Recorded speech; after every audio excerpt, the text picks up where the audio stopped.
본 방송에서 제공하는 투자 정보는 투자 판단에 대한 조언입니다. 방송에서 제공하는 주식의 가치, 가격 상승 및 가격 하락에 대해서는 방송사에서 보장하지 않습니다.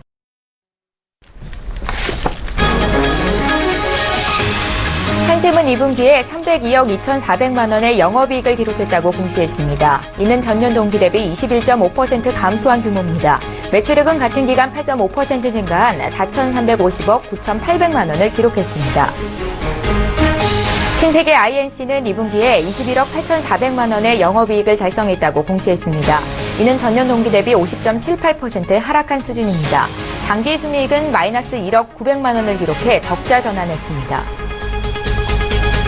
미원화학은 지난 2분기 영업이익이 50억 9,800만 원으로 전년 동기 대비 41.5% 증가했다고 공시했습니다.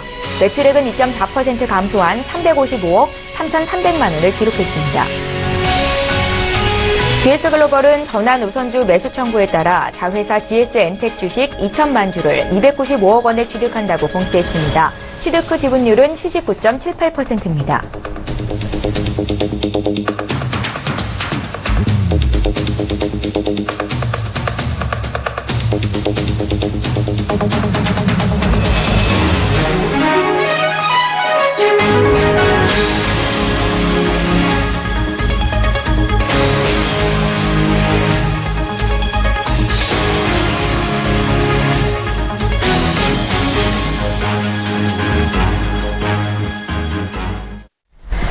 시청자 여러분 안녕하십니까? 출발 증시와일드 2부로 돌아왔습니다. 최현정입니다. 오늘도 역시 증권사 종목 리포트부터 정리해드리겠습니다. 첫 번째는 미래에셋대우입니다. 카카오에 대한 기업 리포트를 내놨는데요. 카카오의 2분기 실적은 매출액과 영업이익이 전년 동기보다 67.3%, 270.7% 증가로 예상됩니다. 현재 시장 전망치인 영업이익 414억 원에 부합하는 수준인데요.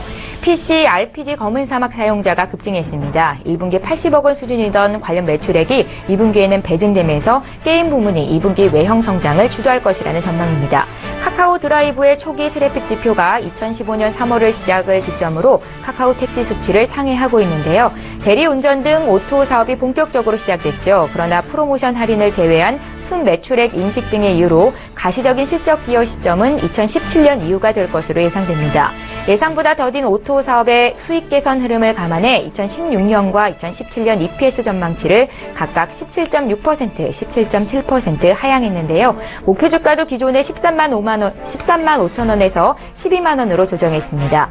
오토 시장에 대한 장기 성장 기대감은 여전한 상황으로 매수 투자 의견을 유지했습니다. 이어서 HMC 투자증권입니다. 제주항공에 대한 기업 분석 리포트입니다. 제주항공은 2분기 실적이 영업이익 90억 원으로 컨센서스를 소폭 하회할 것으로 전망됩니다. 정비비의 전년비 증가로 영업이익은 소폭 역성장할 것으로 보이는데요. 다만 구조적인 이유는 아닌 것으로 판단하고 있습니다. 3분기부터 항공기 세대를 추가적으로 도입하면서 외형 확대 추세가 가속화될 전망이고요. 또한 정비비 부담 완화로 이익 모멘텀이 극대화될 것으로 보고 있습니다. 메르스 기저효과 및 우호적인 매크로 변수, 또 단거리 노선 수요 강세로 성수기 이익 모멘텀이 극대화될 것이라고 분석했습니다. 여행 및 여가 수요의 패턴 변화로 국제 여객 수송량 구조적인 증가, 또 LCC 점유율 1위인 동사의 중장기 성장성은 유효하다는 판단인데요. 운송업종 중에 탑픽 종목으로 꼽았습니다. 투자 의견은 매수를 유지했고 목표 주가 5만 1,000원을 제시했습니다. 이어서 하나금융투자입니다. 나노신소재를 분석했습니다. 나노신소재는 원재료인 메탈을 구입해서 나노 사이즈 분말로 합성한 후 이를 고체인 탈개 형태나 또 세 가지 형태의 액상으로 제품화할 수 있는 기술력을 확보한 업체죠. 이런 기술을 통해서 디스플레이나 반도체, 태양전지 분야에서 적용되는 다양한 형태의 소재를 공급하고 있습니다. 13년부터 중국 패널 업체들의 LCD 캐파 증설 본격화와 함께 또 주요 제품군인 로타리 탈객 공급이 지속적으로 증가하고 있습니다. 16년의 실적은 로타리 탈객과 또 세리아 슬러리 공급이 확대되면서 매출액 494억 원, 영업이익은 99억 원을 기록할 전망이고요. 신규 제품들의 공급이 가시화되는 17년의 실적이 큰 폭으로 성장할 것이라고 전망하고 있습니다. 하나금융투자는 나노사이즈 파우더 원천 제조 기술을 활용해서 향후 제품 라인업을 통한 실적 성장이 지속될 것으로 예상하고 있는데요. 나노신소재에 대한 투자 의견 바이, 목표 주가 24,000원 제시했습니다.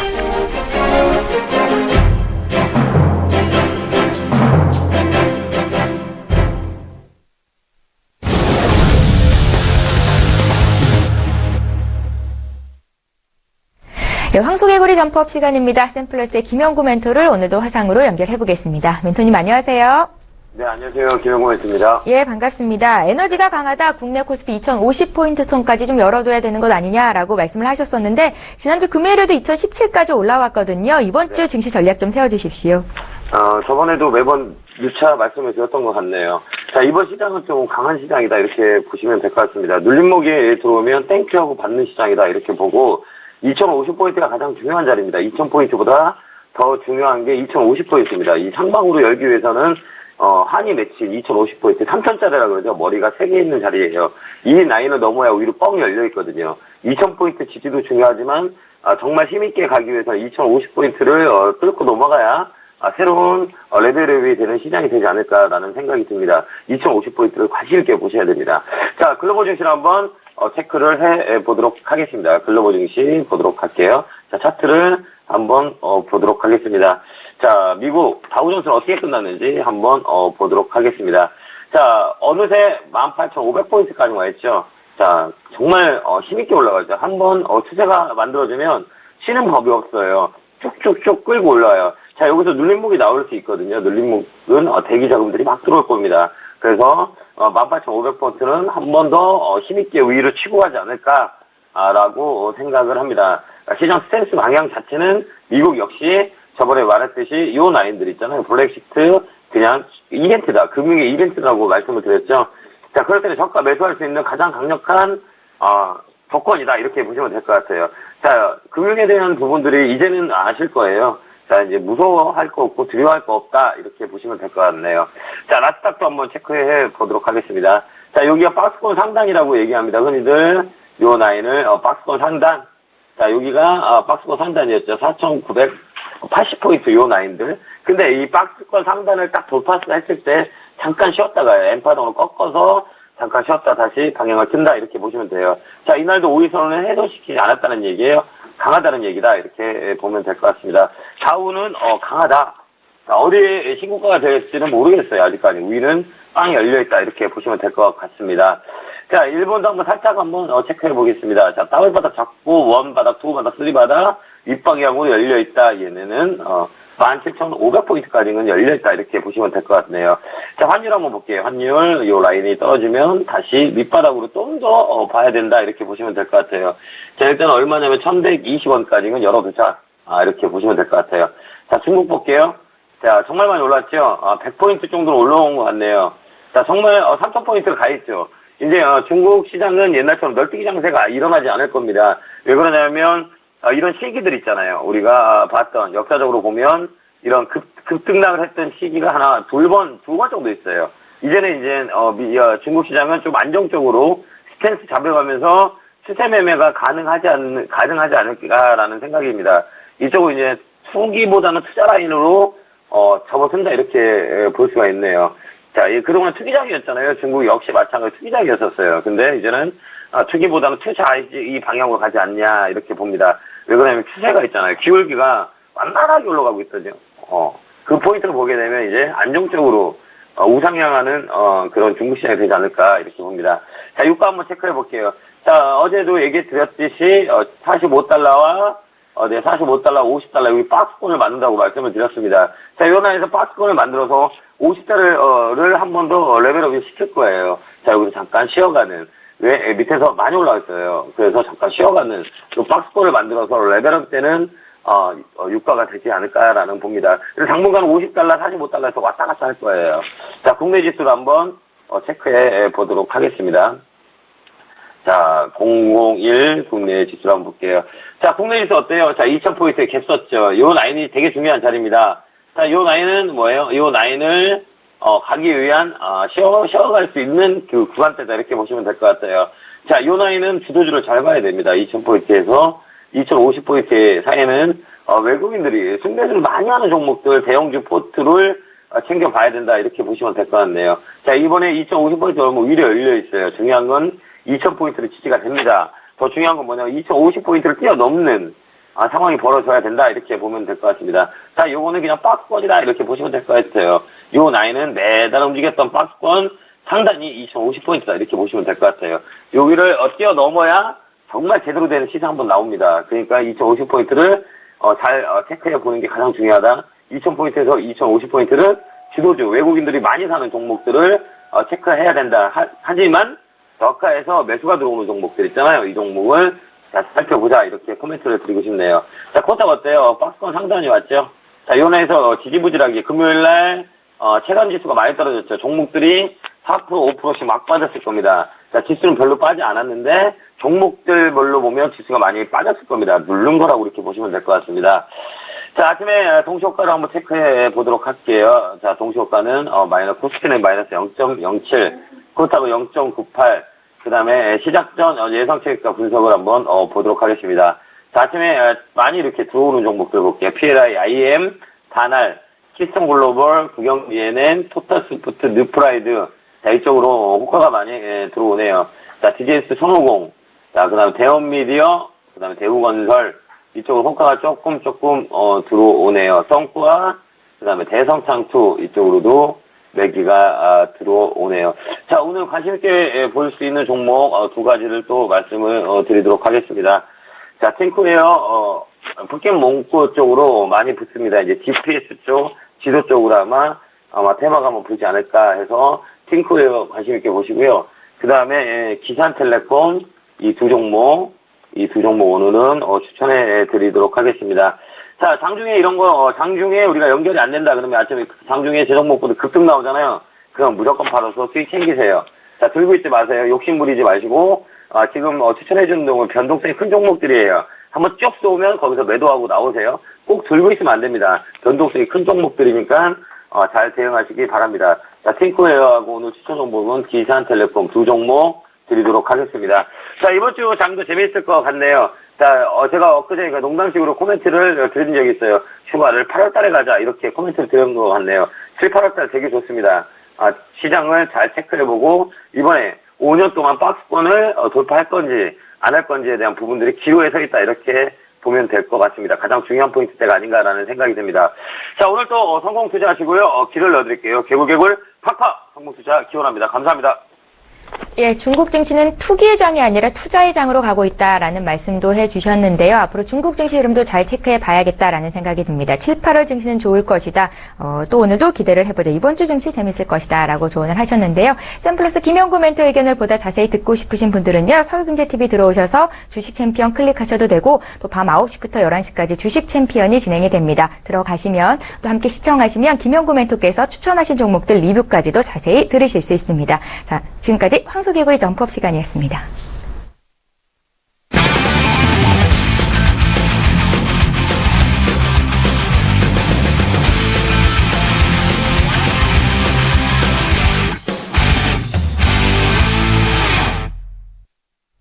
예, 본 방송에서 제공하는 정보는 투자 판단에 대한 조언일 뿐 해당 주식의 가치나 수익률을 보장하지는 않는다는 점 참고하시기 바랍니다. 자, 지금 시각이 8시 51분입니다. 개장을 약 9분 정도 앞두고 있는데요. 동시효과 특징주 분석해봐야겠죠. 오늘도 역시 메리츠정금증권 강남금융센터의 김근호 연구원을 전화로 연결해보겠습니다. 연구원님 안녕하세요. 네, 안녕하십니까. 예, 동시효과 특징주 중에서 어떤 종목들이 눈에 띄시는지 분석해 주십시오. 네, 일단 먼저 이제 다날인데요. 역시나 이제 포켓몬고와 관련된 이슈들 뭐 이런 부분 때문에 다날이 이제 금요일날 상한가로 마감하는 모습을 좀 보여줬습니다. 그래서 아마도 오늘도 좀 포켓몬고 관련된 종목 중에 좀 변동성이 나올 종목들이 굉장히 좀 많은 것 같아요. 이게 다날 같은 경우에는 이 맹고라고 하는 영국의 전자결제 회사인데 이 포켓몬고에 대한 이 결제 서비스를 좀 진행하는 부분들. 근데 다날이 그 회사에 대해서 지분을 좀 보유하고 있다라는 부분들이 밝혀졌죠. 그래서 아마 그 부분과 관련해서 좀 금요일날 상한가를 갔었고 오늘도 들썩이고 있습니다. 시간으로 55만여 주 예상 체결가는 지금 9.6%, 9.9%, 10% 왔다 갔다 하는데 아마 이번 주 초까지는 포켓몬 관련된 이슈들이 계속 변동성을 줄 가능성이 높아 보여요. 뭐 주말 기간에 또 뉴스에서도 굉장히 좀 많이 노출이 되는 모습도 좀 보여줬고 주말 기간에 또 속초가 좀 난리도 아니라는 얘기들이 좀 들렸습니다. 그만큼 AR과 관련된 이슈 특히나 새로 처음 나온 게임이기 때문에 단순하게 테마가 그냥 하루아침에 없어지진 않을 것이다라는 생각이 좀 들고요. 그런 부분들 좀 보면 뭐 충분히 더 테마가 이어질 가능성이 있겠다라는 말씀을 좀 드리겠고요. 근데 중요한 건 이제 지금 가격대에서 너무 부담스러운 부분들이 많다라는 얘기도 좀 덧붙여드리겠습니다. 두 번째 종목은 IM인데 이 종목 같은 경우에도 역시나 포켓몬고 관련된 종목이죠. 이게 또 금요일날 상한가 진입했어요. 이게 어떤 이슈를 엮였냐면 이 IM 같은 경우 증강현실 핵심 모듈 기술을 보유하고 있는 부분들이 밝혀지면서 상한가로 직행을 했거든요. 그래서 가상현실, 증강현실 관련 기술을 이 IM이 확보하고 있는 부분들, AR 핵심 모듈 개발, 이런 부분들이 있었기 때문에 아마 IM이 좀 올라간 것 같고요. 2012년부터 레이저 피코 프로젝터 기술 개발을 추진했는데, 이를 통해서 초소형의 모듈에서 HD급 해상도 이상의 화질을 구현할 수 있는 프로젝터 기술을 좀 확보를 했다고 합니다. 그래서 일본 쪽의 소니에 이어서 MS, 그러니까 마이크로소프트를 또 뉴 클라이언트로 확보하기도 했고요. 보면은 이 IM 같은 경우 마이크로소프트의 게임기인 엑스박스용 광픽업을 또 공급하기도 했었습니다. 아마 그런 부분들이 이게 보면은 결국에는 이 포켓몬고의 어떤 강한 어떤 테마 이런 것들로 좀 엮이면서 올라갈 수 있는 부분들이 굉장히 좀 많다. 이게 또 지금 시간으로 30만 주인데 예상 체결가 또 29.6%예요. 그러니까 보유하고 계신 분들은 아마 오늘 고민들을 좀 잘 하셔야 될 겁니다. 오늘 장중 변동성이 나올 가능성이 분명히 있어 보이고요. 마지막 종목은 대원미디어입니다. 오늘 연속적으로 다 이 포켓몬고와 관련된 종목들을 계속 소개시켜 드리는데 대원미디어도 마찬가지고요. 이 대원미디어 같은 경우에는 콘텐츠나 이런 부분들이겠지만 역시나 이것도 지금 이 포켓몬고와 좀 엮여서 포켓몬고 테마로 좀 계속적으로 움직이는 부분들이 있거든요. 그래서 이게 결국에는 앞으로도 이러한 테마는 계속되겠지만 그 안에서는 좀 차별화는 될 가능성이 있어요. 지금 얼마 안 됐기 때문에 지금 동반적으로 좀 올라가고 있지만 그 안에서는 차별화될 수 있는 부분들이 있을 것이다 라는 얘기 좀 드리고요. 이게 시간으로 20만 주 예상 차익가 7.6%, 7.7%인데 오늘 아마 포켓몬고와 관련된 종목들 중에 시세가 좀 차별적으로 나올 가능성이 있습니다. 그만큼 센 종목들은 아마 대장 역할을 하겠죠. 그래서 그런 부분들을 좀 참고하시고요. 트레이딩 하시는 데 있어서 너무 고점에서 좀 트레이딩 하시기에는 부담스러운 부분들이 많다라는 말씀 드리겠습니다. 또 포켓몬고와 관련된 기업들의 옥석 거래기가 진행되고 있는 것 같습니다. 다날 같은 경우에는 결제 서비스 지분을 보유하고 있다라는 이유로 상한가까지 올랐다가 오늘도 굉장히 많은 또 매물이 들어오고 있는 것으로 분석이 되고 있고요. IM은 증강현실의 핵심 모듈 기술을 가지고 있다라고 분석해 주셨고 포켓몬고 관련주로 또 대원미디어까지 오늘도 매개가 집중되고 있다라고 말씀하셨는데요. 관련 주가들의 흐름 잠시 후에 보겠습니다. 메리츠 정금직권 강남금융센터의 김근호 연구원과 함께 동시효과 특징주 봤습니다. 고맙습니다. 네, 감사합니다. 예, 자 오늘장 출발 상황 분석해 주실 두 분의 전문가부터 소개를 해드려야겠죠. 오늘은 월요일입니다. 샘플러스의 김경남 멘토 오셨고요. 외가경제연구소의 정윤성 소장님 이렇게 두 분과 함께합니다. 안녕하세요. 안녕하십니까? 예, 반갑습니다. 코스피 예상 체결가를 보니까 한 0.4% 정도 오르면서 출발할 것도 같거든요. 오늘장 출발 분석하기에 앞서서 투자 핵심 포인트 한마디씩 들어보겠습니다. 김경남 멘토님. 네, 오늘 시장 살펴보면 금요일 같은 경우는 중국에 이어서 미국이죠. 그러니까 G2 같은 경우가 전부 다 소매 판매 결과도 양호하게 나와줬고요. 경제 지표가 개선으로 나와주면서 한국 수출 같은 경우도 증가 가능성이 좀 높아졌습니다. 자, 그러면서 기업 실적 개선 가능성도 좋아지면서 현재적인 지표 가능성이 좋아지면서 긍정적 흐름 가져가고 있지만 터키 같은 경우는 얼마 전에 쿠데타가 일어나면서 실패가 좀 나와줬는데 그러면서 위험자산에 돈이 조금 나와주는 모습도 보여주고 있기 때문에 이런 점을 감안하자라면 오늘 월요일 증시 같은 경우는 보합권이 조금 머무르지 않을까 그런 식으로 좀 보시면 될 것 같습니다. 예, 미국과 중국의 경제 지표는 긍정적인 것으로 나타났지만 또 터키발 이슈로 인해서 국내 증시 흐름은 그렇게 크지는 않을 것이다라고 분석을 하고 계신 것 같은데요. 김경남 멘토님, 사실 터키에 관련된 이슈는 증시에 큰 영향을 미치지는 않을 것이다라고 얘기가 많이 들리더라고요. 네네. 그런데 좀 다른 의견이신 건가요? 아니요, 크게 영향은 저도 미치지 않을 거라고 생각을 하고 있지만 그래도 국내 같은 경우 코스피 같은 경우 대표적인 위험자산이기 때문에 위험자산에 대한 선호도가 그렇게 증가하고 있는 상태는 아닙니다. 어느 정도 보수적인 시각으로 보시는 게 낫지 않을까 그렇게 생각을 하고 있습니다. 예, 알겠습니다. 네. 이제 정윤석 소장님의 한 말씀을 들어봐야겠죠. 네, 우선은 중국이 구조조정을 계속적으로 하고 있고요. 지금 올 상반기에 철강업종들 중국 기업들을 보면 대부분의 종목들이 2015년도 상반기에는 이제 손실을 봤었죠. 순손실을 보다가 이제 일제히 수익을 엄청나게 지금 는 폭을 보일 수가 있었습니다. 그러면서 이랬던 이유가 철강 가격이 그동안에 바운딩을 했던 부분을 볼 수가 있고, 이 부분이 오늘도 뭐 포스코 강세에 대한 모습 보여주고 있지만 국내에서도 철강주들 바운딩을 하고 있고 해외에서도 상당히 이런 부분을 볼 수가 있고요. 비철금속도 마찬가지입니다. 중국에서 강도 높게 구조조정을 하고 있었던 업종 중에 하나가 비철금속이고, 미국에서 뭐 알코아라든지 국내 같은 경우도 뭐 고려아연 이런 종목들도 일제히 반등세가 보여줬던 부분도 바로 중국의 공급 과잉 이슈가 해소가 됐던 그런 부분을 볼 수 있기 때문에 앞으로도 글로벌 자산들 중에서도 비철금속, 화학 이런 쪽 업종들 같은 경우는 계속적으로 수급에 대한 영향으로 인해서 바운딩을 보일 가능성이 굉장히 크다라고 볼 수가 있고, 이 부분이 그동안 못 갔었던 소외를 받았었던 국내 종목들도 대형주 위주 단에서 이런 바운딩을 보일 가능성이 상당히 크다라고 볼 수가 있고요. 하지만 지금 2015포인트 정도 지금 보여줄 것으로 보여주고 있는데, 여기선 또 차익 매물에 대한 부분을 보여줄 수가 있고요. 그러다 보면 고퍼주들 같은 경우 상당히 차익 매물에 대한 압박이 좀 있고, 그동안 못 갔었던 특히나 중국 구조조정 관련돼서 수혜주들 같은 경우는 그동안은 못 갔었기 때문에 PR이 뭐 고평가가 되어 있는 그런 부담에서는 어느 정도 좀 벗어나 있는 종목들이기 때문에 이런 부분의 차별화의 양상이 상당히 많이 되고, 이 부분이 바로 손바퀴만으로도 이루어질 가능성이 상당히 크다라고 볼 수 있을 것 같습니다.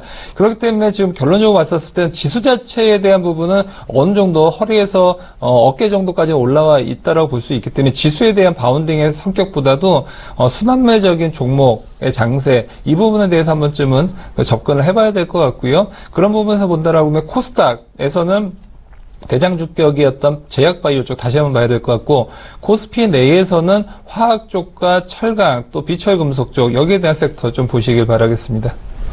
예, 그러니까 중국 기업들의 구조조정이 한창이다라는 말씀을 하시면서, 그러면서 이제 반사이익 기대감을 받을 수 있는 국내 기업들을 보자는 말씀인데요. 다시 한번 언급해드릴게요. 화학 쪽, 비철금속 쪽, 철강주 쪽 주목해보자라는 말씀 주셨고요. 또 코스닥 쪽에서는 제약, 바이오 쪽을 집중해서 봐야 되지 않나라는 의견이었습니다.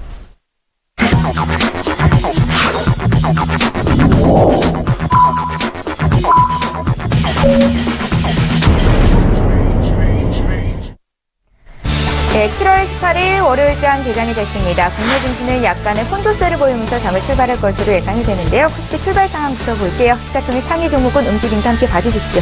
네, 시가총목 상위 종목 움직임 먼저 보도록 하겠습니다. 삼성전자 먼저 보면 약보합세 좀 출발하고 있습니다. 0.13%가 좀 나와주면서 약간의 하락을 보여주고 있고, 자, 역시 포스코 지금 1.3%의 시작 더 강한 상승을 보여주고 있는데, 역시 중국 구조조정 이슈가 가장 강합니다. 중국 같은 경우 결국에는 원자재 가격도 현재 많이 올라가고 있는 모습이지만 중국 구조조정 이슈로 인한 철강 공급에 좀 문제가 좀 생기고 있는 거죠. 공급 감소는 역시 가격 상승으로 이어질 수밖에 없기 때문에, 자, 지난주도 철강주 많이 올라갔는데 이번 주 같은 경우도 철강주 오늘 포스코 강하게 1.3% 정도 지금 나와주면서 상승해주는 모습 보여주고 있고요. 자, KTNG 같은 경우도 1.2%가량 상승. 자, 경기방어주의 성격이 강합니다. KTNG 같은 경우도 상승 흐름 원활하게 이어가고 있는 모습. SK텔레콤 같은 경우도 CL로비전이 합병 무산되긴 했지만 여러 가지 이제 악재를 다 딛고 나서 올라가는 모습이고요. 대표적인 고배당주이기 때문에 이번에 실적 발표가 좀 원만하게 나온다라면 다시 한번 충분히 가격 조정을 받고 있는 모습입니다. 다시 한번 상승의 원만한 흐름이 좀 나와줄 수 있는 포인트가 될 수 있다라고 보여지고, 자, 지금 쭉 보면 기아차 같은 경우도 한 0.6%, LG화학 같은 경우는 0.9% 상승이 나와주는 모습을 보여주고 있습니다. 자, 고려한 같은 경우도 꾸준하게 상승이 나와주고 있는 모습이고요. 자, 오늘 SK 이노베이션이라든가 SOL 같은 경우 정유주도 한번 보시면 좋지 않을까, 그런 포인트 좀 가져가 보셔도 괜찮을 것 같고요.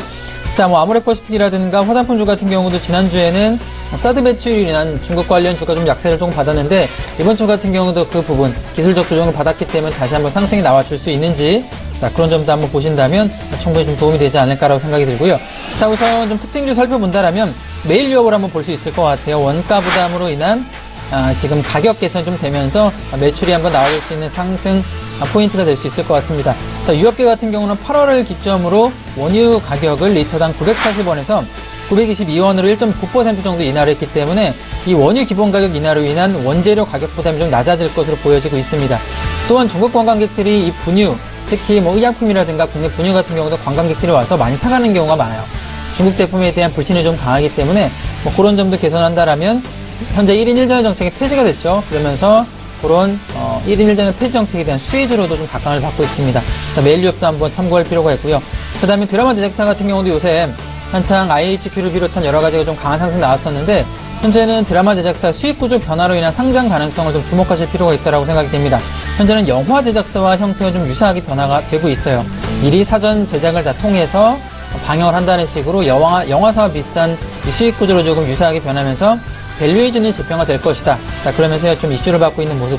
관련주로는 페넨토라든가 사마네트윅스, 초록뱀, 화이브라더스, IHQ 같은 경우가 있는데 이런 수익 구조를 통한 특히 중국 쪽에서 많이 좀 대박이 나와주고 있죠.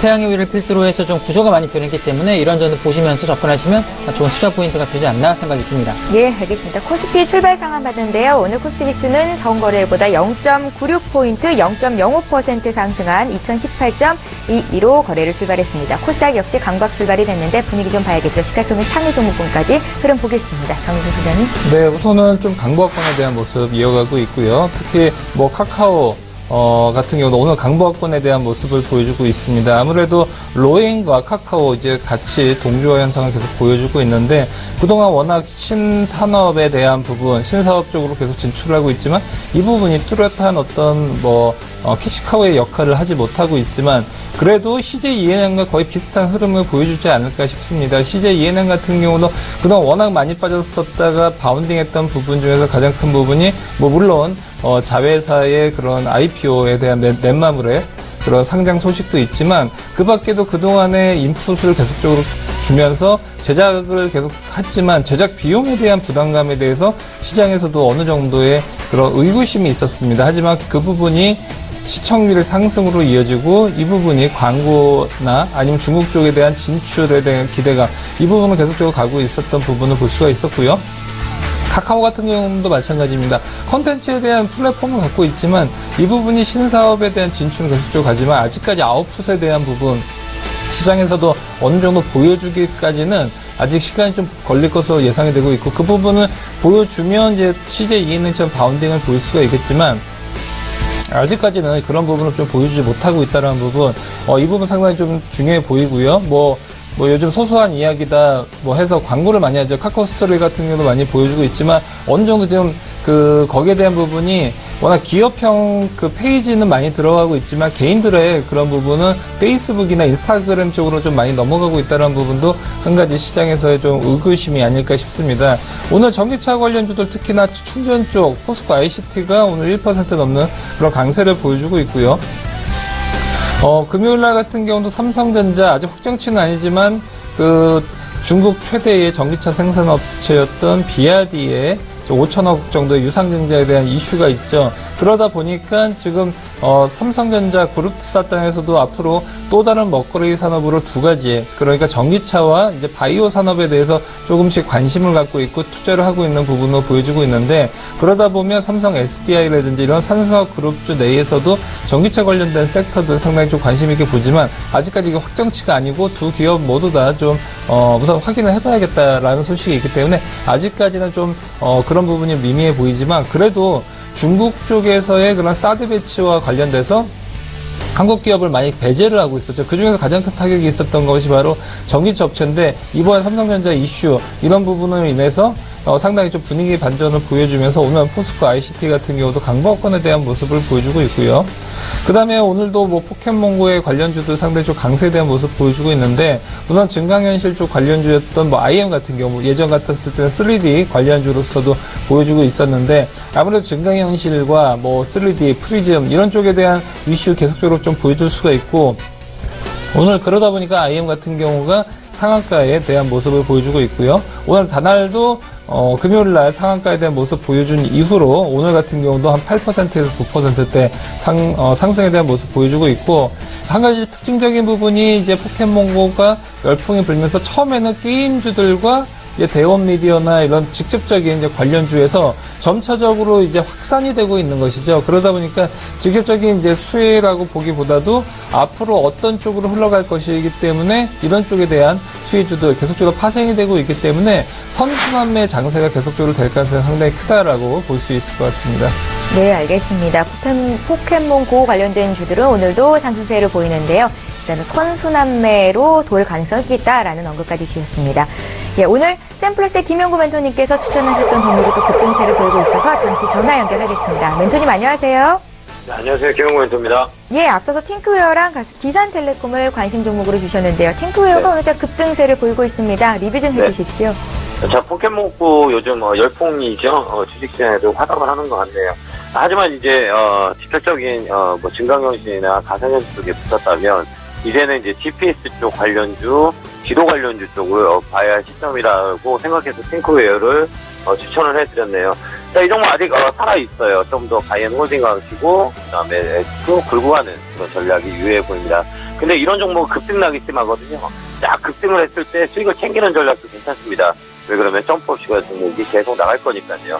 그래서 수익이 크게 났다라고 하면 그냥 매도해서 수익 챙기는 전략, 이게 가장 맞는 것 같습니다. 자, 제 종목들은 지금 점프에서 추천드렸던 종목은 급등나라는 종목이에요.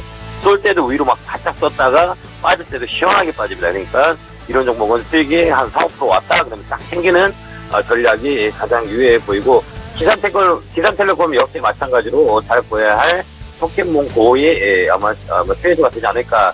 이쪽으로 이제 지도 쪽 GPS가 끝나면 이쪽 통지 쪽으로 넘어가지 않을까 해서 기산텔레콤을 오늘 추천해 드렸네요. 자, 오늘 잘 대응하시길 바라고요. 내일도 또 좋은 종목을 추천해 드리도록 하겠습니다. 감사합니다. 말씀 고맙습니다. 네, 샘플러스의 김영구 멘토의 종목 리뷰해봤는데요. 팅크웨어는 지금 13% 급등이 나오는데 일단 수익을 짧게 챙기실 분들은 팔라라는 조언을 주셨고, 아직까지 추세 상승은 유효하다라는 말씀까지 전해주셨습니다.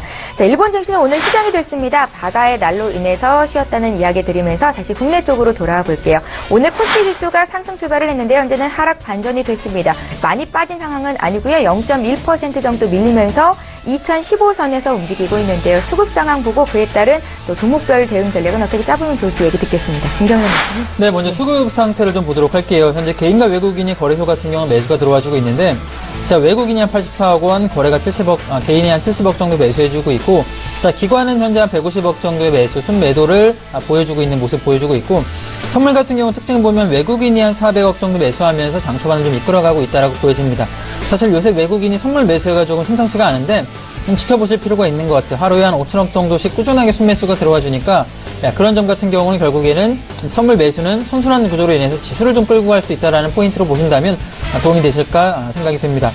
자, 현재 업종지수로 어떤 등락폭이 좀 나와주나 보면 역시 철강금속이 한 0.7% 정도로 선두권을 달리고 있는데요. 현재는 현대제철이 한 2.3% 정도로 강하게 조금 올라가고 있는 모습 보여주고 있고요. 세아베스틸이라든지 동국제강, 포스코 같은 경우 전체적으로 전부 다 중국 구조조정 이슈로 인한 철강 가격 상승으로 인한 매출 상승이 나와주면서 그런 포인트로 인한 수급이 좀 전체적으로 몰려주고 있는 모습 보여주고 있고, 자, 은행 같은 경우도 오랜만에 좀 상승이 나와줍니다. 지금 우리은행이라든가 기업은행 같은 경우도 움직임이 나쁘지 않은 것 같고요. 제주은행 같은 경우도 0.4% 정도 올라가는 은행이라든가 증권주도 오늘 소폭 상승 모습 나와주고 있는데, 지수가 전체적으로 2000포인트 이상에서는 역시 증권주에도 돈이 많이 몰릴 가능성이 많습니다. 증권주 전체적으로 2015년에 주가 모색이 좋지가 않았어요. 하락으로 조금 오랫동안 횡보하던 흐름이었기 때문에 코스피가 이제 지금 다우라든가 S&P 같은 경우 전고점을 드디어 돌파가 나와줬죠. 코스피는 아직 전고점까지 100포인트 이상, 200포인트 이상 남아 있습니다. 아직 갈 길이 멀기 때문에 증권주 같은 경우는 바닥권에서 서서히 올라가는 모습이죠. 반등 모습 보여주고 있기 때문에 저가 메리트를 가지시고 좀 접근하기도 용이하지 않나라고 보여집니다.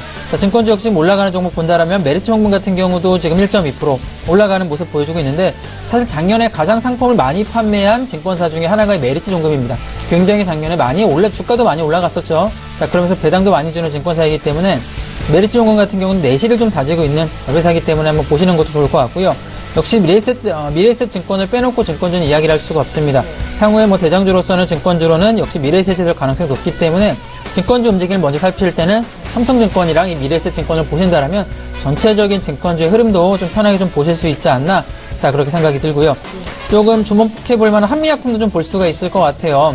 하반기 같은 경우는 기술료 유입으로 성장이 좀 예상이 되고 있습니다. 우선은 북경한미라든가 자회사죠. 실적 둔화 이슈가 조금 나와주고 있는데, 또한 약가 인하도 꾸준하게 앞으로 나와줄 겁니다. 전 세계 글로벌적으로 약가가 좀 비싸다, 조금 약가 인하라자는 압박이 들어와주고 있기 때문에 그런 점은 악재로 볼 수가 있지만, 하반기에는 마일스톤 유입에 대한 기대감이 높아지고 있고요.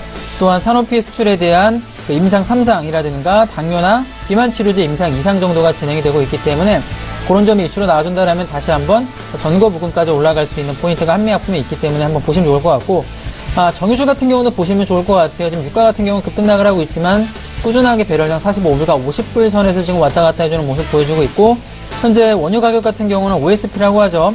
오피셜 셀링 프라이스라고 하는데, 공식 판매가가 많이 낮았기 때문에 또한 정제 마진 또한 많이 올라가고 있습니다. 역시 그렇게 이 차이가 벌어진다라면 이 차이의 매출은 S-오일이 가져갈 수밖에 없기 때문에 현재 고비당주로서의 저금리 시대의 매력도 있고요. 또한 가격 같은 경우도 충분히 1차 조정을 받아주면서 눌리는 자리에 지금 맞아줬기 때문에 한번 투자 포인트, 특히 연말을 보시고 배당주로 접근하시는 것도 가능하고요. 단기 시색 차익으로 보시기에도 접근하기 좋은 종목이 정유주이기 때문에 그 점도 한번 투자 포인트로 가져가시면 정유주 좋지 않을까. 탑픽도 좀 말씀해 주세요.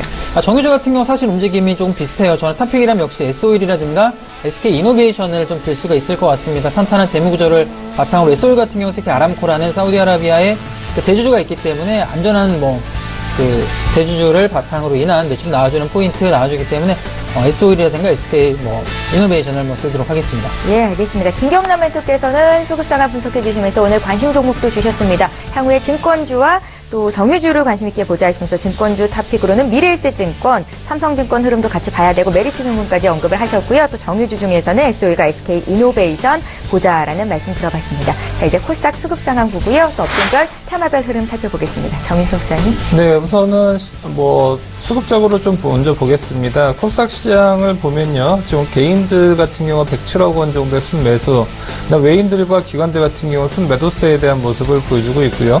일자별로 보더라도 지금 코스닥 같은 경우 지금 지난주 내내 기관들 같은 경우는 좀 파는 그런 모습 보여주고 있고, 외인들 같은 경우는 지금 샀다가 팔았다가 종목들을 좀 변화하는 그런 모습을 보여주고 있습니다. 지금 개인들만이 지금 주구장창 사고 있는데, 아무래도 코스닥 시장 같은 경우는 코스피 시장의 등락에 따라서 같이 움직일 가능성이 상당히 크다라고 볼 수가 있고요. 그래도 지난주 같은 경우 지금 보면 외인들 같은 경우도 선물 매수세가 계속적으로 좀 보여주고 있고, 현물도 사고 있고요. 콜옵션 같은 경우를 보면 지난주에 좀 외국인들이 좀 팔았던 부분을 볼 수가 있었습니다. 그러니까 지수는 좀 올라가더라도 어느 정도 콜옵션이 상대적으로 선물 대비해서 좀 쌌던 부분을 볼 수가 있었는데, 이 부분을 다시 조금씩 사는 부분을 팔았다가 다시 사는 부분을 본다라고 하면, 다시 지난주 같은 경우는 주 중에는 콜 매도에 대한 부분 보여주다가 매수로 전환을 하고 있다는 부분, 당분간은 어느 정도 지금 박스권 상단에 대한 부분을 보여주고 있지만 차익 매물에 대한 부분, 외국인들 선물과 콜옵션에 대한 매도 아직까지는 보여주진 않고 있지만 이 부분 항상 유의 있게 봐야 된다라고 볼 수가 있을 것 같고요. 최근 들어서 샀던 종목들을 보면 상당히 많은 손바뀜이 있었습니다. 지금 외국인들을 봤었을 때는 첫 번째로서는 동진세미캠을 많이 샀던 것을 볼 수가 있었어요. 동진세미캠 같은 경우도 지금 반도체 쪽에 대한 재료라든지 이런 쪽에 관련주로서 상당히 지금 많은 시장에서 관심도 받고 있는 부분도 볼 수가 있고, 동진세미캠 같은 경우는 5월 달에 보면 5,500원대에서 지금 11,000원대 딱 2배 오르는 부분 보여주면서 반도체 관련주도 그동안 원액 IPS라든지 아니면 소재 쪽에서 보면 SK 머티리얼즈 이런 쪽 대비해서 조금 시장에서도 좀 많이 언급은 안 됐었던 종목이지만 꾸준한 상승세 보여주면서 반도체 쪽 외국인들 수급 계속적으로 들어오고 있는 부분 볼 수가 있고요. 그 다음에 리더스 코스메틱 같은 경우도 최근 들어서 많이 샀던 부분, 바닥권 내에서 지난주 금요일날 갔을 때는 23% 장중한 때 올라가면서 거래량 같은 경우도 평소 대비해서 거의 5배, 10배 정도 뛰는 그런 부분, 전형적으로 시장에서 많이 한 번에 발산이 되는 그런 모습 보여줬고요. 셀루메드도 외국인들 많이 샀는데요.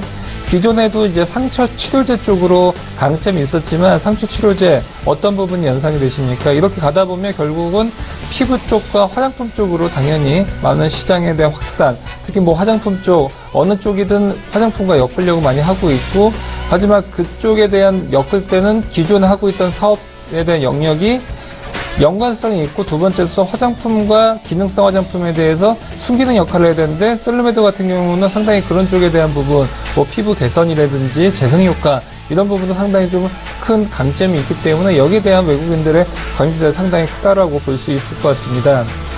그 다음은 이제 기관들 수급인데요. 서울반도체를 많이 샀어요. 서울반도체가 어떻게 됐냐면 14일 날 거의 9%, 서울반도체가 하루에 9% 움직인 적 거의 없었거든요. 그 이유는 사실 악재가 모두 다 추계가 돼 있다는 것이 가장 큰 호재다라고 볼 수 있을 것 같아요. 가장 큰 새벽 때 가장 어둡다가 갑자기 해가 밝으면 이제 그때 상당히 환해지면서 방금 전 5분 전에 얻었던 때가 잘 보이지 않죠. 서울반도체 물론 LED 업종 같은 경우가 지금 반등세라고 볼 수는 없겠지만 그래도 해외 쪽에 대한 고객사, 특히 스마트폰 쪽에 대해서 LED 쪽에 대한 수급에 대한 부분 워낙 그동안 안 좋았기 때문에 주가 자체도 하락이 있었는데 여기서 더 이상 빠질 부분이 없다라는 부분이 기관들의 단기 수급적인 영향이 크다라고 볼 수 있을 것 같고요. 그 다음에 파트론 같이 이제 휴대폰 관련주들 같은 경우도 하드웨어 쪽에서 또 시장에서 못 갔었지만 그래도 고객사를 계속적으로 만들고 있는 기업들 같은 경우도 기관들의 수급을 계속적으로 받고 있는 그런 모습 볼 수가 있습니다. 예, 알겠습니다. 코스닥 수급 상황 봤고요. 또 외국인과 기관이 코스닥 쪽에서는 어떤 종목들을 사들이고 있는지 관심 종목까지 체크를 해봤습니다. 자, 이제 외환시장 분위기 좀 볼게요. NH선물 박성우 연구원을 전화로 연결해보겠습니다. 연구원님 안녕하세요. 네, 안녕하세요. 예, 달러 강세 영향으로 오늘 원달러 환율은 소폭 오르면서 출발이 된 것 같은데요. 시장 분위기 좀 봐주십시오. 네, 금일 달러 원 환율은 지난 주말 종가 대비 3원 10전 상승한 1137원에 개장하였습니다. 지난 주말에는 미국의 주요 실물 경기 지표가 발표되었습니다. 6월 소비자 물가지수를 비롯하여 소매 판매, 산업 생산과 같은 주요 실물 지표가 발표되었는데 대체로 시장 예상치를 상회하는 호조를 보이면서 연내 미국 금리 인상 가능성이 다시 부각되는 모습이었습니다. 한편 지난 주말 프랑스 니스에서의 테러와 터키에서 군부 쿠데타가 발생하면서 지정학적 리스크까지 더해져 뉴욕 NDF 시장에서 달러 원 환율은 상승 압력 받는 모습이었습니다. 지난주 금요일 현물화 종가 대비 6원 이상 상승한 1141원에 최종호가 되었습니다. 하지만 터키 쿠데타가 빠르게 수습되면서 안전자산 매수세는 주춤해진 모습입니다. 그로 인해 한때 104엔대까지 급락했던 달러엔 환율 역시 현재 105엔대 중반 이상까지 반등하면서 안전자산 매수세 역시 주춤해진 모습입니다. 이처럼 지정학적 리스크로 인한 달러원 상승 압력은 누그러진 상황으로 현재 달러원 역시 뉴욕 NDF 시장 종가 대비해서는 하락 흐름 이어가고 있는 모습입니다. 오히려 국내 증시를 비롯한 아시아 증시가 대체로 강세 흐름 이어가고 있는 가운데 금일 역시 달러원은 추세적인 하락 압력이 우일 것으로 예상하고 있습니다.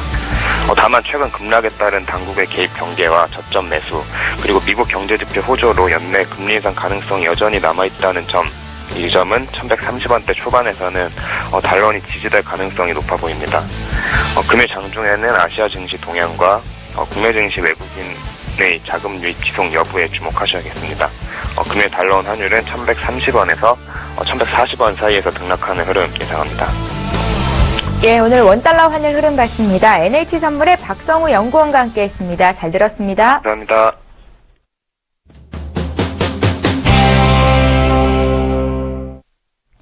예, 개장 이슈톡 시간입니다. 먼저 오늘의 주제부터 화면으로 소개해드립니다. 먼저 첫 번째 이슈입니다.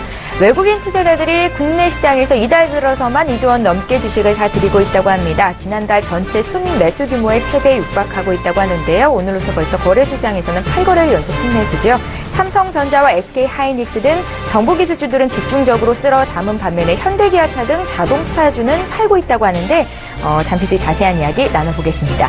두 번째 이슈 살펴볼게요. 두 번째 이슈는 SK증권의 분석인데요. 화학주에 대해서는 주가 수익 비율 PR이 높을 때를 사고 PR이 낮을 때는 팔아야 된다라는 의견을 내놨습니다. 2012년 이후 주요 화학주의 주가 흐름을 분석해본 결과 이 같은 분석을 내놓은 건데요.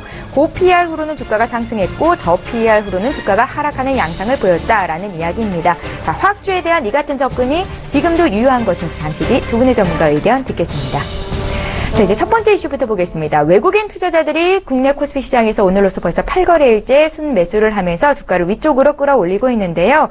이달 들어서 순매수 금액이 2조 원이라고 하는데 뭘 샀나 봤더니 삼성전자, SK하이닉스 등 대형 IT주였고요. 판 종목을 보니까 자동차주로 집중이 돼 있었거든요. 네. 외국인들의 이 같은 패턴의 어떤 이유를 저희가 찾아볼 수 있을까요?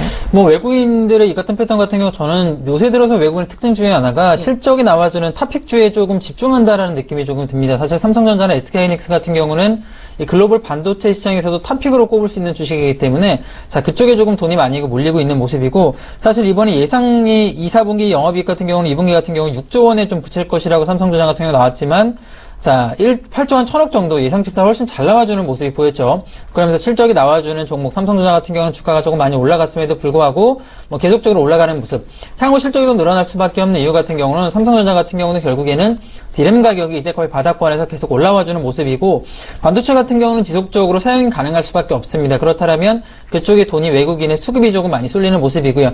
사실 자동차 같은 경우는 현대차 2분기 영업이익 추정치 같은 경우는 3개월 전에 1조 7천억에서 1조 6,800억 정도로 석 달 사이 한 6%가량 조금 감소가 나왔습니다. 뭐 그렇게 큰 감소는 아니더라고 할지라도 외국인들 특히 글로벌 메이저 입장에서 보자라면 사실 실적이 좀 감소하는 종목보다는 상승하는 종목에 확실하게 좀 수급이 몰리고 있는 특징이 조금 보여주고 있고요. 자, 그렇다면 왜 이렇게 외국인에 이렇게 수급이 몰리느냐? 자, 저는 가장 큰 이유는 결국에 돈이 많기 때문이다라고 생각을 합니다. 금리 인하라든가 유동성 장세가 좀 시작이 되면서 외국인들의 넘쳐나는 자본력이 이 탑픽 종목으로 특히 실적이 나와주는 탑픽 종목으로 몰리고 있는 상태고 이 유동성이 커진 이유 같은 경우는 결국에는 브렉시트가 나왔기 때문이죠. 브렉시트 이슈가 통과가 되면서 미국 같은 경우도 이제 금리 인상이 아니라 동결 내지는 금리 인하를 하자는 이야기가 나와줄 정도로 금리 동결 모습이 지금 쭉 유지가 되고 있기 때문에 시장 특히 지금 중국이라든가 일본 같은 경우도 특히 일본 같은 경우 돈을 더 풀겠다. 아베노믹스를 진행하고 있음에도 불구하고 정책적으로 돈을 더 풀겠다. 유럽 같은 경우도 마찬가지입니다. 계속적으로 돈을 풀겠다. 국내도 지금 한은에서 금리 인하가 진행이 됐지만 꾸준히 금리가 떨어질 가능성이 훨씬 높습니다. 그렇다면 글로벌적으로 돈이 많이 풀리는 장세도 결국에 돈이 몰리는 건 확실하게 실적이 나와주는 탑픽 종목으로 조금 몰리고 있는 모습이 아닌가 그렇게 생각이 들고요. 자, 단순히 지난주에만 국내 외국인이 어떤 종목을 조금 매입을 했는지 살펴본다라면 역시 뭐 확연하게 드러납니다. 삼성전자와 SK가 1순위와 2순위를 차지하고 있고요. SK하이닉스 같은 경우는 확실히 지금 저점 부근을 다지고 천천히 올라가기 때문에 아직도 굉장히 갈 길이 멀다라고 생각되고요. 자, 세 번째가 포스코입니다. 포스코 같은 경우는 당연히 중국이 구조조정을 통한 실적 이슈로 인한 실적이 꾸준하게 나와주고 있기 때문에 자, 포스코와 고리아연이 그 뒷순위를 잇고 있는데요. 실적이 확실하게 나와주는 종목 쪽으로 수급이 몰려주고 있는 모습. 자, 또한 자동차주 같은 경우는 뭐 저희가 지난주에 이야기를 해드렸지만 현대차라든가 기아차보다는 지금 현대모비스라든가 만도 같은 부품주에 돈이 몰리고 있는 것도 결국에는 실적과 연관이 되고 있다라고 보시면 돼요. 부품주 같은 경우 실적이 자동차주가 좀 부진하더라도 꾸준하게 증가하는 모습이 나와주고 있기 때문에 현대모비스라든가 뭐 그런 식으로 또한 NC소프트 같은 경우도 리니지가 통해서 또 게임 매출이 계속 나와줍니다. 매출이 나와주는 종목들, 뭐 SK텔레콤이라든가 만도, 뭐 현대글로비스 같은 뭐 LG이노텍도 있고요. 외국인들이 매입한 종목을 특징이 역시 매출이다. 이렇게 포인트가 나와줄 것 같습니다. 예. 그러니까 이 같은 외국인들의 매수, 매도를 이용해서 우리가 얻을 수 있는 아이디어를 찾고자 하는 건데요. 우리는 IT를 함께 매수한다면 어느 쪽에 포커스를 맞춰보면 좋을까요? 사실 IT를 매수한다면 지금 현재 탑픽이 삼성전자와 SK하이닉스인데요. 삼성전자 같은 경우 사실 조금 많이 올라온 감이 있고 개인분들이, 시청자분들이 접근하기는 조금 비싸기 때문에 저는 차라리 SK하이닉스 쪽으로 접근하시는 게 어떨까라고 생각이 들어요. SK하이닉스 같은 경우는 가격적으로 좀 조정을 현재 많이 받은 상태고 좀 조정을 받아주는 자리에서는 진입한다라면 아직도 뭐 늦지 않았다. 충분히 올라갈 길이 많이 남았다고 생각하기 때문에 꾸준히 저점 라인에서 눌려줬을 때 잡는다면 충분히 수익 가져올 수 있는 자리가 되지 않나 생각하고 있습니다. 예, 투자처를 찾는 외국인들이 유동성을 이용해서 국내 실적이 잘 나오고 있는 기업들을 사고 있는데 그게 자동차는 팔고 IT를 사는 것이다라는 이유가 될 수 있겠다라고 말씀을 하셨습니다. 정윤석 소장님은 어떠세요? 어떤 아이디어를 우리가 얻을 수 있을까요? 네, 우선 외국인들의 사는 종목들을 보면 상당히 좀 공부를 많이 하고 있고 국내 시장을 외국인들에 대한 시각으로 봤었을 때 더 확연하게 좀 볼 수가 있습니다. 왜냐하면 외국인들 입장에서 국내에서 반도체 완성 쪽에 대해서 종목을 찾으면 지금 보면 삼성전자와 하이닉스밖에 없죠. 하지만 글로벌 투자자 입장에서는 삼성전자나 하이닉스 외에도 미국 반도체 업체도 있고요. 대만도 있고요.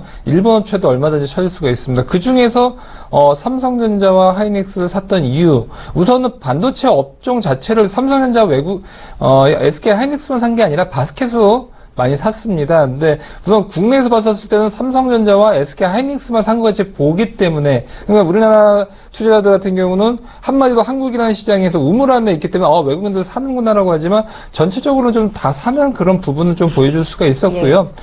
두 번째로 봤었을 때는 그런 외국인들 입장에서 반도체를 그래도 삼성전자와 하이닉스에 집중하는 이유는 지금 보면 뭐 일본, 대만, 그다음에 이제 중국 업체들도 시작하고 있지만 아직까지는 지금 기술적인 차별화 확실히 지금 삼성전자가 보여주고 있다. 하이닉스보다 더 삼성전자는 한 단계 더 높은 그런 3D 랜드 쪽에서의 그런 우위를 점하고 있기 때문에 외국인들 입장에서는 여러 가지 카드 중에서 삼성전자를 고를 수밖에 없는 카드를 좀 보여주고 있고요.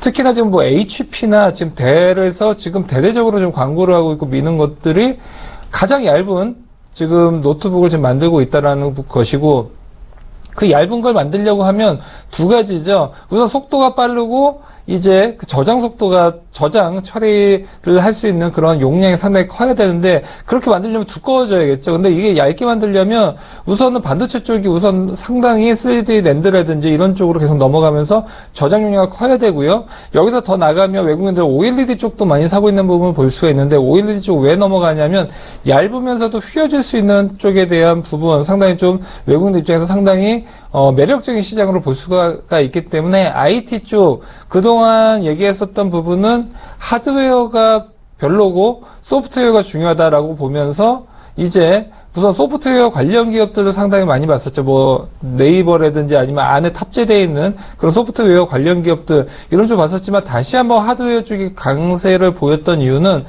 지금 레벨업이 되면서 그동안에 갖고 있었던 특히나 휴대를 할 수 있는 뭐 노트북이라든지 이런 쪽에 대한 수요가 상당히 커지고 있고, 태블릿이 어느 순간 쓰시는 분이 거의 지금 찾아보기 힘들게 되면서 신규 주문 수가 상당히 많이 줄었던 부분을 볼 수 있죠. 그 부분이 바로 노트북이나 아니면 휴대폰이 커지는 쪽으로 가면서 흡수가 양쪽으로 다 되면서 태블릿이 이제 신규 생산에 대한 부분 상당히 좀 많이 안 하고 있는 그런 분위기로 가고 있기 때문에, 앞으로도 이 노트북이 얇게 하고 휴대폰을 크게 하면서 가볍게 만들려고 하면 이 두 가지 반도체와 OLED 섹터는 계속적으로 갈 수밖에 없고요. 그러다 보니까 외국인들 같은 경우도 여기에 대한 관련주로서 계속적으로 접근을 하는 경우가 볼 수가 있고요.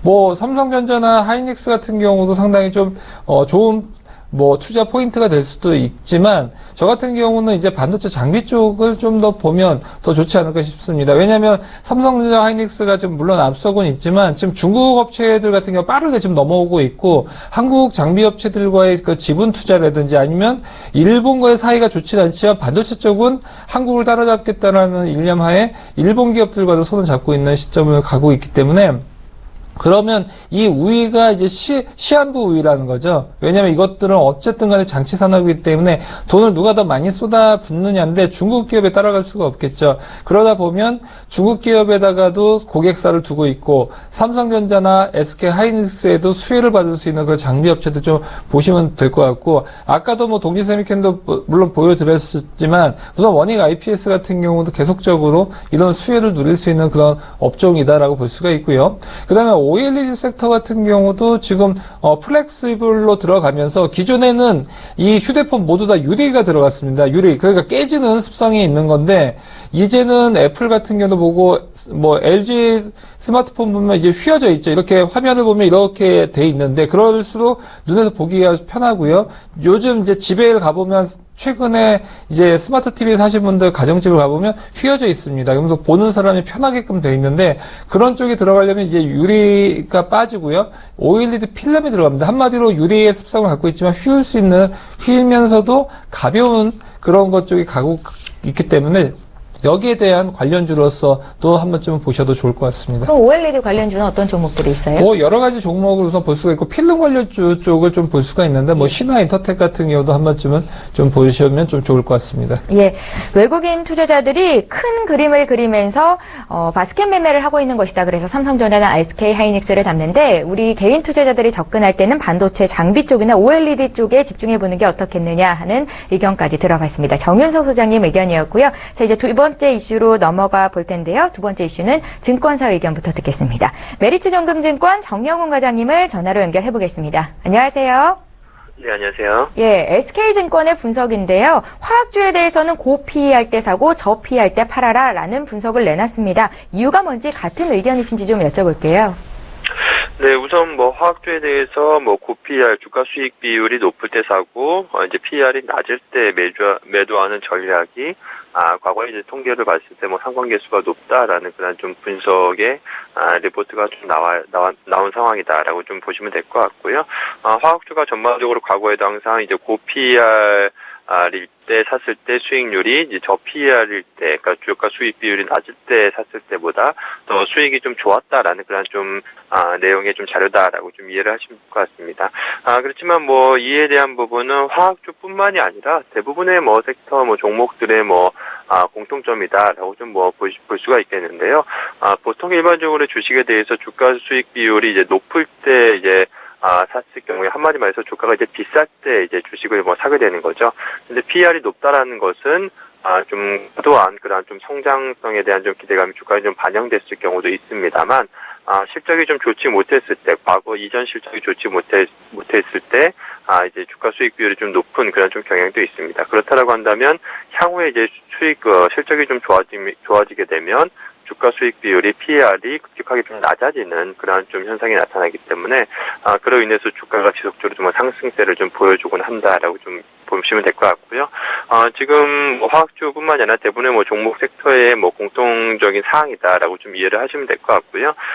지금 이 부분보다도 이제 화학주, 특히나 이제 정유화학주들이 지금 에틸렌 그 스프레드가 올라가면서 1분기보다 2분기의 실적이 더 좋을 것으로 그렇게 좀 예상이 되고 있는 만큼 2분기 실적 개선에 대한 좀 기대감이 좀 부각이 되고 있다라고 좀 보시면 될 것 같습니다. 만일에 화학주들 2분기 실적이 시장의 예상 기대치를 뛰어넘는 실적이 서프라이즈한 실적이 나온다라고 한다면 지금은 이제 고 PER이지만 2분기 실적 발표 이후에는 이제 저 PER로 급격하게 지금 낮아지는 그런 좀 현상이 좀 발생할 수 있기 때문에 역시 좀 주가가 강세 흐름을 좀 띌 가능성이 높다라고 그렇게 좀 보시면 될 것 같고요. 그러한 측면에서 봤을 때 무조건 이제 고 PER 때 사고 저 PER 때 파는 전략이 아니라 향후 이제 실적이 좋아질 만한 그러한 좀 기업이라든지 회사에 대해서는 PER이 높다 하더라도 충분히 뭐 매수 관점으로 대응이 좀 유효하다라는 그런 좀 의미로 해석을 하시면 좋지 않을까 싶습니다. 예, 잘 알겠습니다. 메리츠정금증권의 정영훈 과장님 의견 들어봤습니다. 잘 들었습니다. 네, 고맙습니다. 예. 자, 통상 PER이 높다는 건 수익에 비해서 주가가 고평가돼 있다라고 평가를 할 수 있을 텐데요. 김경남 멘토님께 좀 먼저 여쭤볼게요. 정영훈 지금 과장님께서는 네. 고 PER 때 사고 저 PER 때 팔아라라는 게 네. 단지 이제 화학에만 국한된 건 아니다라는 말씀이셨거든요. 네네. 같은 의견이신지 좀 여쭤보고요. 네. 또 이제 정유화학주 최근에 많이 말씀하시잖아요. 네네. 지금 그럼 정유화학주는 고평가돼 있는 상태인지 저평가돼 있는 상태인지도 함께 분석해 주세요. 사실 이게 뭐 단순히 화학주만 이렇다라고 말하긴 좀 어려울 것 같아요. 어떤 업종 같은 경우는 당연히 이런 식으로 저포일 때 파는 게 조금 유리한 업종이 있는데요. 이건 딱히 이렇게 구분하기 좀 어렵다고 저는 생각이 들고 화학주 같은 경우는 이런 경향이 조금 나아지는 건 맞다라고 생각을 합니다. 자, 우선 사실 고퍼가 뭔지 조금 헷갈려 하시는 시청자분들이 많을 것 같은데 퍼라는 게 결국에는 시총을 순이익으로 나눴다라고 보시면 돼요. 그러니까 퍼가 10이라는 건 그 기업의 매출 순이익이 1이었다라고 하면 10년이 걸리는 거죠. 퍼가 10이라고 하면 이익으로 보면 10년 동안 이익을 내야 그 기업의 가치가 되는 거고, 뭐 제약바이오에 많이 나오는 퍼가 100이라는 거는 그 기업의 매출이 100년 동안 나와야 그 기업의 가치가 된다라는 게 고퍼고, 저퍼고 이 퍼의 가치가 있는 건데, 결국에는 고퍼 같은 경우는 매출 대비 시총이 커져 있을 때를 표현을 합니다. 퍼가 당연히 크다라는 건 그만큼 매출 대비 시총이 크다라는 걸 의미하고 있는데, 지금 보면은 고퍼 현재 P가 10 정도의 상태라고 한다라면 이게 사실 저퍼로 가려면은 시총이 커지는 것보다 이 화학주 같은 경우는 매출 속도가 좀 증가를 한다고 보시면 돼요. 자, 여기서 예를 들어본다면 시총이 10이라고 하고 시총의 증가 속도가 5라고 하면 시총은 50이 되고요. 매출이 1이라고 생각하고요. 매출이 10의 속도로 좀 더 빠르게 증가를 한다라고 하면 결국에는 50이 되고 10이 되기 때문에 5로 변합니다. 저퍼가 되는 거죠. 퍼 5가 되기 때문에 10이 5가 되기 때문에 그러니까 시총의 증가 속도보다 매출이 빠르게 증가를 한다라면 그게 고퍼에서 저퍼로 변경이 되는 거고요. 자, 반대 방향으로 주가 상승이 조금 느리게 나온다라고 한다면 여기서 매출이 감소하는 속도가 다시 빠르게 10의 속도로 감소를 하고 매출 같은 경우도 주가 같은 경우도 5의 속도로 다시 감소한다라면 고퍼로 간다라고 보시면 되는데 그 매출의 속도 증가 속도보다 빠르게 나와주기 때문에 이런 결과가 조금 나와준다. 그러니까 시총이 커지는 속도가 시총이 커지거나 감소하는 속도보다는 매출이 훨씬 빠르게 증가하고 감소하는 업황 같은 경우는 이런 식의 시나리오가 맞습니다. 예를 들어 고퍼에서 매수를 하고 저퍼에서 매도하는 전략이 바로 들어간다고 볼 수가 있는데 현재 지금 이 일반 제조업보다 화학주라든가 정유주 같은 경우가 이런 현상이 많이 나타나요. 제가 S-오일을 가지고 좀 이야기를 해드리면, 자, S-오일의 지금 이 재무제표표를 보시면 당기순이익을 보더라도 2013년 같은 경우는 한 2,800억의 순이익이 나오고요. 2014년에는 현재 마이너스 한 2,800억, 2015년엔 다시 6천억. 굉장히 순이익에 대한 급등락폭이 굉장히 강하게 나와줍니다. 현재 2016년 같은 경우도 1조 3천억의 예상치가 나와주고 있는데 그만큼 시총의 움직임보다는 훨씬 매출의 등락폭이 크다라는 거죠. 민감하게 반응하기 때문에 이런 고퍼의 매수와 저퍼 매도 전략이 좀 통하는 업종이다라고 보시면 되고, 사실 단순하게 이런 전략을 보는 것보다는 주가 차트 움직임이라든가 향후의 매출이 얼마나 증가하는 포인트를 좀 같이 가져가실 필요가 있을 것 같아요.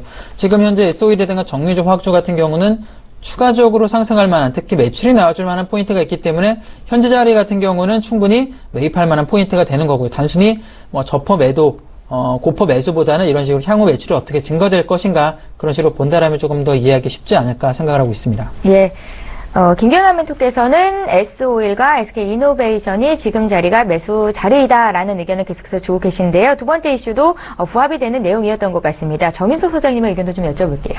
네, 우선 고퍼로 변할 때가 두 가지가 있습니다. 뭐냐면 이제 주가가 올라가서 이제 고퍼가 되는 경우가 있죠. 왜냐하면 이제 단기 수익은 그대로인데 주가가 이제 쭉 오르면 그만큼 시가총액이 커지기 때문에 고퍼가 되겠죠. 그리고 두 번째는 분모가 이제 작아지는 경우가 있겠죠. 즉 뭐냐? 단기 순이익이 줄어들어서 고퍼가 되는 경우가 있기 때문에 이 단순하게 고퍼만 놓으면 안 되고 어떤 경우 고퍼가 됐었을 때 고퍼 때 사고 저퍼 때 팔아야 되는지 그게 더 중요해 보이고요. 주가가 올라가서 고퍼가 되는 경우가 여기에 맞고요. 단기 순이익이 줄어들어서 고퍼가 되는 경우는 여기에 해당이 안 된다라고 저는 좀 볼 수 있을 것 같습니다. 우선 주가가 올라가서 고퍼가 되는 순간 앞서 잘 말씀해 주신 것처럼 이 고퍼가 되는 속도보다 단기 순이익이 또는 영업이익이 올라가는 속도가 더 큰 겁니다. 그래서 PER이 예전에는 10배 내외였는데 PER이 20배가 되더라도 더 가는 종목들은 단기 순이익이나 영업이익은 퍼가 2배 갈 동안 4배가 올라가는 거죠. 그러면 이것도 나중에 1년, 2년 지나고 보면 이건 사실은 퍼가 20배짜리가 아니라 퍼가 5배짜리 종목이다라고 볼 수가 있죠. 그러니까 12개월 PER, 그러니까 PER을 지금 현재 HTS에서 켜보시면 현재 PER이 있고요. 그 다음에 12개월 PER, 그러니까 2016년도 말까지의 예상 당기순이익을 현재 시가총액으로 나눈 것들, 이 부분으로 해서 12개월 PER을 볼 수가 있는데, 이렇게 12개월 PER이 높은데 더 가는 종목들은 뭐냐?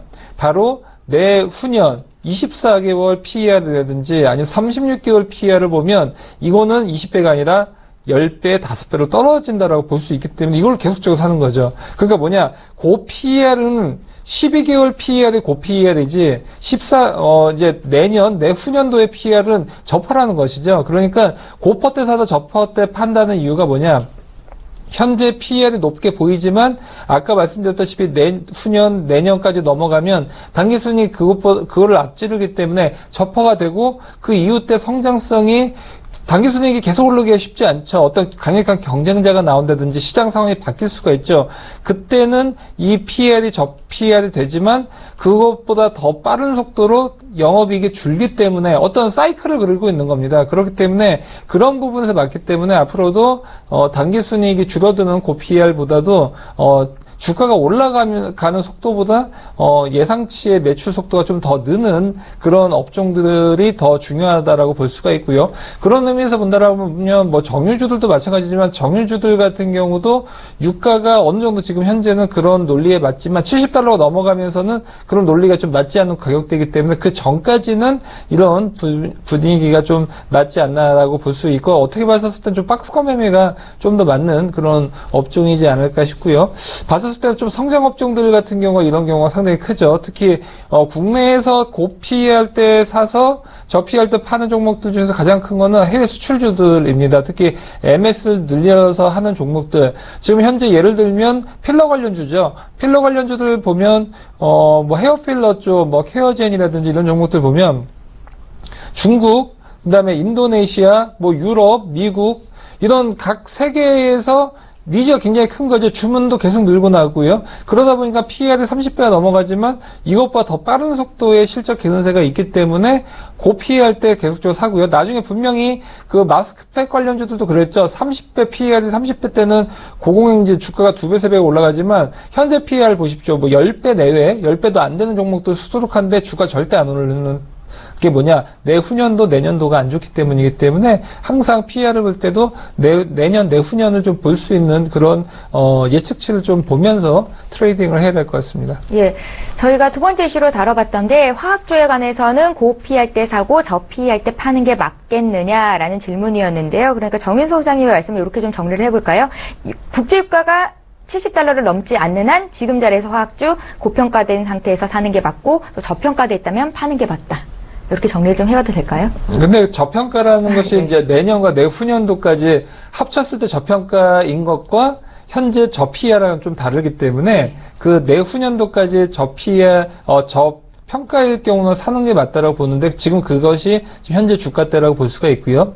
$70 만약에 넘어간다라고 보더라도 저평가가 돼 있을 때 사야겠죠, 당연히. 근데 $70가 넘어갔었을 때 저PER과 고PER로 매매를 하는 방법은 맞지 않다라고 다시 좀 정정을 해드리겠습니다. 예, 알겠습니다. 개장 이슈톡 두 번째 이슈까지 진행해봤습니다. 잠시 뒤에 오늘장 특징주 분석해드립니다.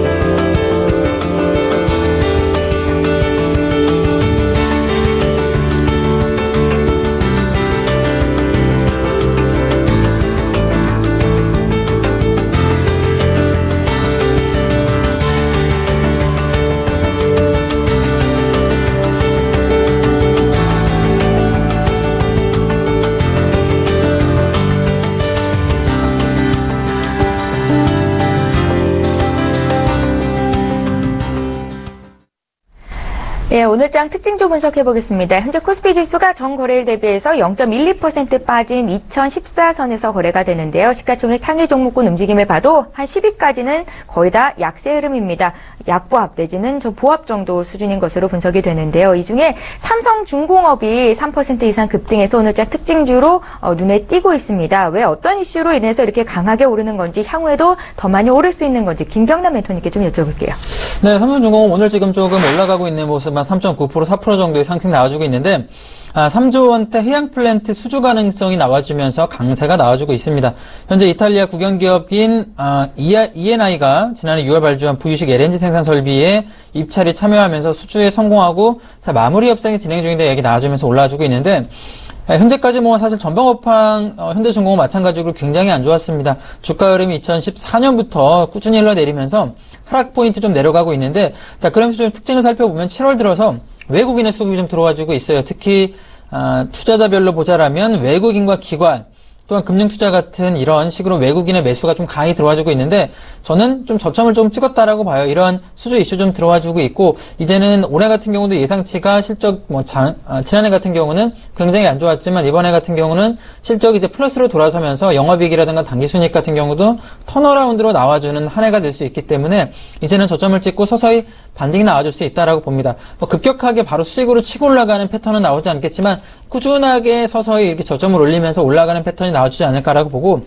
현재 주가가 조금 5일선에서 강하게 이격 나와주면서 한 10,000원까지 올라가주고 있는데 꾸준하게 상승해 준다라면 8, 9월 정도까지 올라가면 한 13,000원까지도 꾸준히 올라가는 패턴 나와주지 않을까 생각하고 있습니다. 예, 알겠습니다. 삼성중공업이 오늘장에서 왜 이렇게 많이 올라가는지에 대한 분석을 들어봤고요.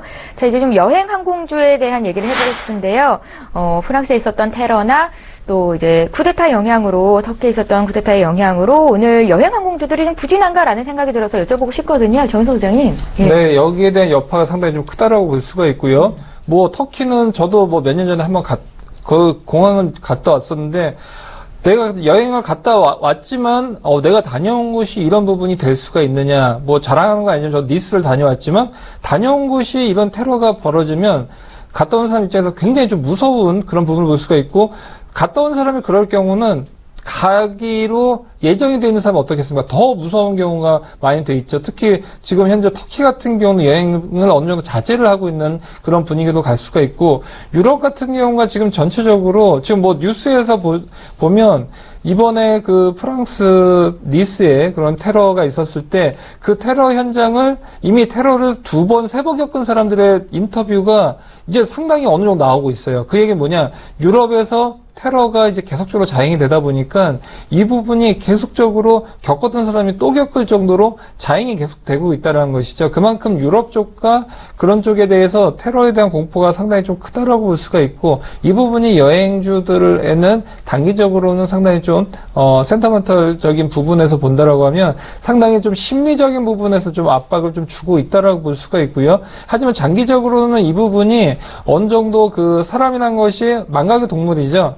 이럴 때는 또 무섭다가도 또 며칠 지나면 바로 또 평상시로 또 갈 수가 있기 때문에 이 부분에서 본다라고 하면 사실 지금 테러가 일어나는 곳들 같은 경우가 휴양지였습니다. 휴양지인데 이런 부분이 겪었다는 것은 단기적으로 좀 주가에 대한 하락은 불가피하지만 이 부분은 저가 매수세에 대한 기회로서 좀 엿볼 수 있는 구간은 될 수는 있고요. 하지만 이 부분이 뭐 단기적으로 끝날 부분이 아니라 앞으로도 또 테러에 대한 공포 분위기는 계속적으로 될 가능성도 크고, 프랑스에서도 이번 뭐 테러로 인해서 뭐 IS에다가 뭐 더욱더 강도 높은 아니면 굴하지 않는 그런 모습을 보여주고 있기 때문에 앞으로도 여기에 대한 부분은 계속적으로 갈 가능성도 크고요. 그러다 보면 유럽 쪽을 크게 갖고 가고 있는 여행사들 뿐만이 아니라 전체적으로 좀 피할 부분을 좀 낮출 수 있는 그런 영향은 될 수 있지만 단기적인 트레이닝 쪽으로는 좀 가능한 영역대가 아닌가 그렇게 생각을 하고 있습니다. 여행주에 대한 수익성 악화 소식만 계속해서 들려서 좀 다소 안타까운 생각이 드는데요. 그런데 오늘 장에서 대한항공이랑 아시아나항공은 또 오르더라고요. 어떻게 분석해 볼까요? 네, 사실 지금 특징을 보면 대한항공과 아시아나항공은 올라가고 있고요. 하나투어라든가 여행주 같은 경우는 감소를 하고 있는데 전혀 양극화 현상이 나타나고 있다라고 생각을 해요. 자, 이게 뭐 가장 직접적인 원인은 항공사 같은 경우는 사실 뭐 여행객들뿐만 아니라 뭐 비즈니스라든가 여러 가지 조금 그런 수요처가 많이 있다라는 특징이 있는 거고, 여행사 같은 경우 결국에는 관광과 조금 직접적인 영향이 있을 수밖에 없습니다. 저는 뭐 쿠투다 같은 경우는 이미 잘 터키 쪽은 마무리가 됐다라고 보지만 이스 쪽의 테러를 보면 이런 민간인을 상대로 한 무차별적인 테러 같은 경우는 여행 심리를 조금 많이 자극을 할 수가 있다라고 생각을 해요. 그리고 사실 브렉시트 이슈 통해서 주가 차트 흐름을 살펴보면 하나투어 같은 경우는 이미 저점을 조금 붕괴를 해가지고 꾸준하게 좀 하락하는 패턴이 나와주고 있습니다. 아직까지는 바닥을 조금 잡지 않고 쭉 주가가 좀 흘러내리는 모습이 오늘 같은 경우도 계속 지금 지속이 되고 있기 때문에 현재 주가 차트 모습이 저점이 아직도 확실히 조금 확인이 되지가 않았다라는 모습 특징이 있는 거고요. 자, 그에 반해서 대한항공 같은 경우는 브렉시트 이슈가 나왔음에도 불구하고 저점 붕괴가 나오지가 않았어요. 그만큼 하방에서는 매수해준다라는 수급 세력이 있다라고 조금 볼 수가 있는 건데요. 자, 그런 수급을 바탕으로 오늘 같은 경우도 견조하게 조금 상승이 나와주고 있습니다. 자, 저는 항공주 같은 경우는 저가 메리트 이렇게 악재가 나올 때 한 번씩 저가 메리트를 가지고 좀 진입을 해도 괜찮지 않나라고 생각을 해요. 항공주 같은 경우는 결국에는 상승할 만한 포인트가 유가 같은 경우는 나쁘지 않고 상승할 줄 만한 포인트가 좀 나와주기 때문에 이런 테러가 나옴에도 불구하고 사실 뭐 가끔씩 이렇게 한 번씩 나와주는 테러 같은 경우는 당연히 악재로 조금 작용이 되겠지만 추가적으로는 충분히 올라갈 수 있는 포인트가 될 수 있다라고 보여집니다. 예, 알겠습니다. 오늘 장 특징주까지 이슈 분석해봤습니다. 샘플러스의 김경남 멘토, 메가경제연구소의 정윤성 소장님 이렇게 두 분과 함께했습니다. 잘 들었습니다. 감사합니다. 감사합니다. 예, 출발 증시와이드 이제 마쳐야 될 시간이 됐습니다. 오늘 코스피 코스닥 모두 하락 반전이 된 상태인데요. 그간 많이 올랐던 데 따른 차익 실현 매물 정도다라고 보셔도 좋을 것 같은 게 그다지 큰 이슈는 장중에는 없었고 오늘 장 내에도 없을 겁니다. 끝까지 시장 상황 잘 분석해 보시고요. 내일 이 시간에 다시 올게요. 고맙습니다.